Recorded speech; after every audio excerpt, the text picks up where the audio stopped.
વિકાસ પોર્ટલને પગલે વિદ્યાર્થીઓના પ્રવેશમાં મુશ્કેલીઓ સર્જાઈ રહી હોય એનએસયુઆઈ દ્વારા આજરોજ કુલપતિશ્રીને આવેદનપત્ર પાઠવી ઓનલાઈનને બદલે ઓફલાઈન પ્રવેશ પ્રક્રિયા હાથ ધરવામાં આવે તેવી માંગ કરી હતી।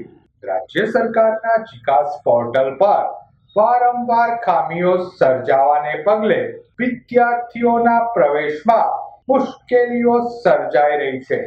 ઓનલાઈનને બદલે ઓફલાઈન પ્રવેશ પ્રક્રિયા હાથ ધરવામાં આવે તેવી માંગ સાથે એનએસયુઆઈ દ્વારા કુલપતિશ્રીને આવેદન પત્ર પાઠવી રજૂઆત કરી હતી। રજૂઆત વેળા એનએસયુઆઈના આગેવાનો કાર્યકરો ઉપસ્થિત રહ્યા હતા। વિદ્યાર્થીઓને ન્યાય આપો।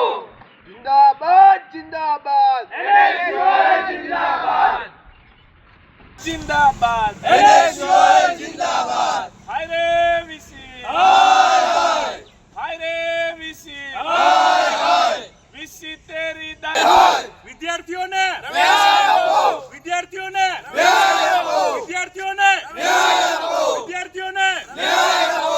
છેલ્લા ઘણા ટાઈમથી આપણે જોઈએ છીએ કે આ જીકાસ પોર્ટલની હિસાબે સમગ્ર ગુજરાતમાં વિદ્યાર્થીઓને મુશ્કેલી પડે છે। સરકારે માત્ર ને માત્ર એની એજન્સીઓને ફાયદા કરાવવા માટે જીકાસ પોર્ટલની રચના કરી। ગયા વર્ષે પણ આ પોર્ટલમાં એડમિશન પ્રક્રિયા ફેલ ગઈ હતી, જેના કારણે હાલ એવી વ્યવસ્થા થઈ છે કે સરકારી ઘણી યુનિવર્સિટીઓ ખાલી રહી છે અને જ્યારે પ્રાઇવેટ યુનિવર્સિટીઓને એડમિશન ફાળવવા માટે આ પોર્ટલ આપણી યુનિવર્સિટીમાં ડિપ્લોમા કોર્સિસમાં એડમિશન લેવા ઘણા વિદ્યાર્થીઓ ઈચ્છુક છે, પણ માત્ર ને માત્ર કુલપતિની દાદાગીરીના હિસાબે અમુક કોલેજોને વર્ગ વધારો નથી આપતા, જેના કારણે પ્રાઇવેટ યુનિવર્સિટીમાં ચાલતા ડિપ્લોમા કોર્સને લાભ અપાવવા માટે કુલપતિ દ્વારા વર્ગ વધારો આપવામાં નથી આવતો।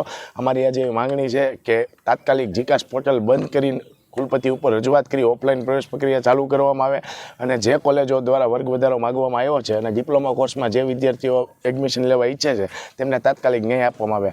આજના દિવસમાં જો નિર્ણય ન કર્યો, ડિપ્લોમા કોર્સવાળા વિદ્યાર્થીઓને જો એડમિશન ન મળ્યા લાગતી જે લોકો ઈચ્છે છે કોલેજોમાં, તો એનએસયુઆઈ દ્વારા તાત્કાલિક આંદોલન કરવામાં આવશે અને કુલપતિનો ઘેરાવ પણ કરવામાં આવશે।